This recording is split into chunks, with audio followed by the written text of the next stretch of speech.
children, we have seen the importance of the rhizobium, and I was talking about that rhizobium reduces the adverse effect caused due to the use of chemical fertilizers. You know that as the atmospheric nitrogen fixation takes place, it is a natural process, and because of that, nitrogenous compounds are formed which are used as a fertilizers. These nitrogenous compounds mixed with the minerals present in the soil and thus they form the fertilizer, which is called as the organic fertilizer. While the chemical fertilizer that we are providing from outside, these fertilizers are not used there. That's why the use of chemical, it is affecting or reducing the use of chemical fertilizer. Are you clear? Now, after harvesting, see how this rhizobium is useful. After harvesting, what happens in maize, rice, wheat? We observe that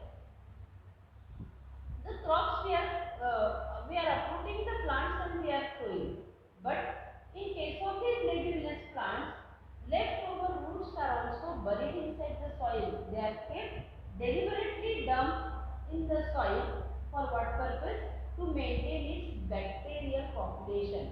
As root nodules contain the bacteria, rhizobium type of bacteria, after taking the crop, their roots are dumped inside. Very important thing. The roots are dumped inside so that the bacterial growth will be there, and as bacteria are there, we will not use the chemical fertilizer. Okay? It is beneficial for the farmers. Nowadays, one important thing is that nowadays seeds are coated with the rhizobial solution. That rhizobium collected and the solution of it is coated with seeds are coated with the rhizobial solution so that what happens after sowing the seeds, whatever the crops we are getting, that crops contains the more amount of bacteria and thus they can fix the nitrogen, and that is called as a rhizobial inoculation. What it is called as rhizobial inoculation. This experiment helps to supply the nitrogen to the cereals also. Okay, but it is very important, useful in the leguminous plants where already the rhizobium type of bacteria can grow. Are you clear about this now? Now the next useful microorganism is the yeast. Now we have seen two bacteria, useful bacteria, that is the lactobacillus and the rhizobium.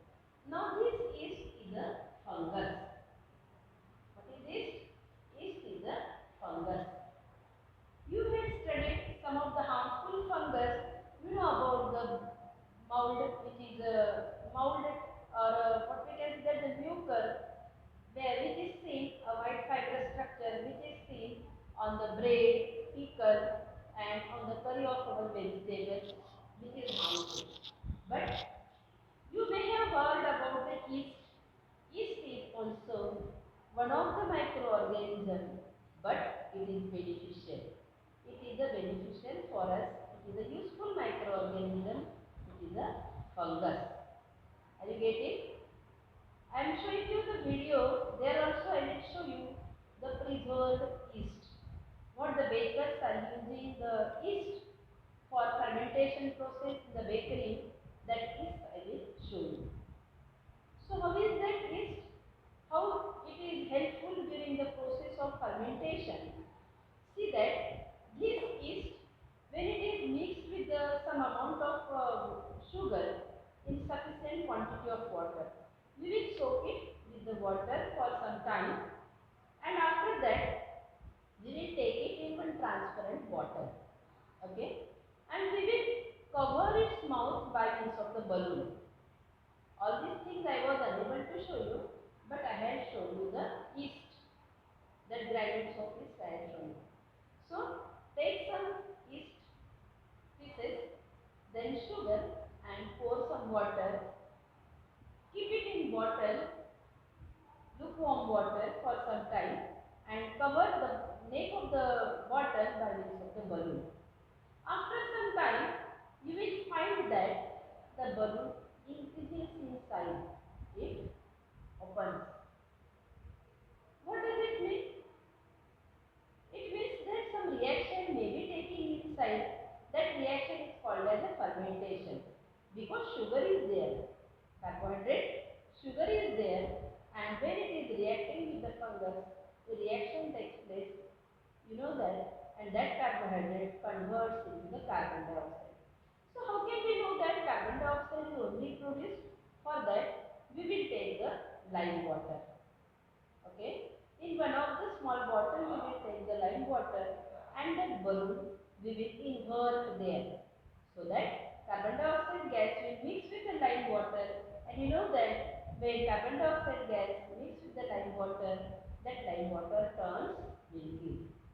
We had performed number of experiments about it. Are you clear? Lime water turns milky when it combines with the carbon dioxide.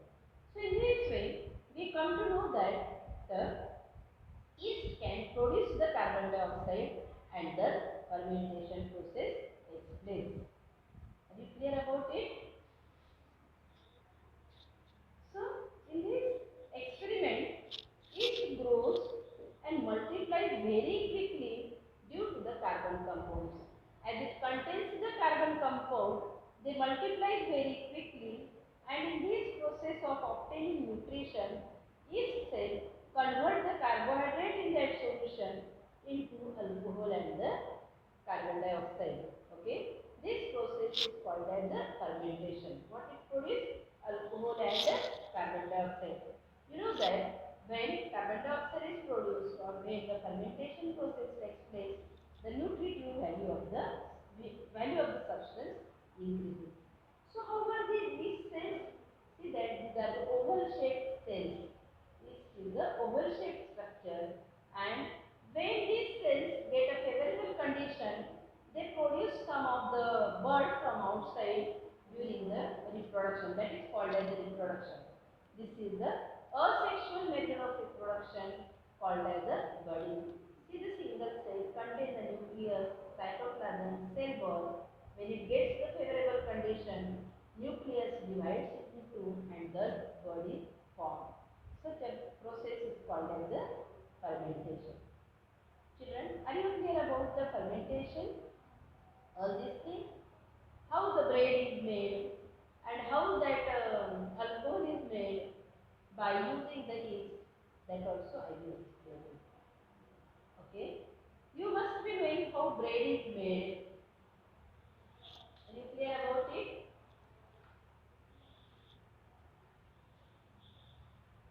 So how is the yeast? Yeast is a heterotrophic unicellular fungus.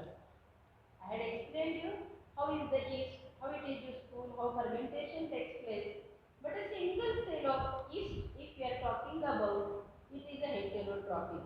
You know, as it is fungus, it is a heterotrophic and a unicellular eukaryote, single cell structure, but cell structure is a well developed one. And how does it grow then as it is a heterotrophic? It grows on carbon compounds. These cells are oval shaped and colorless.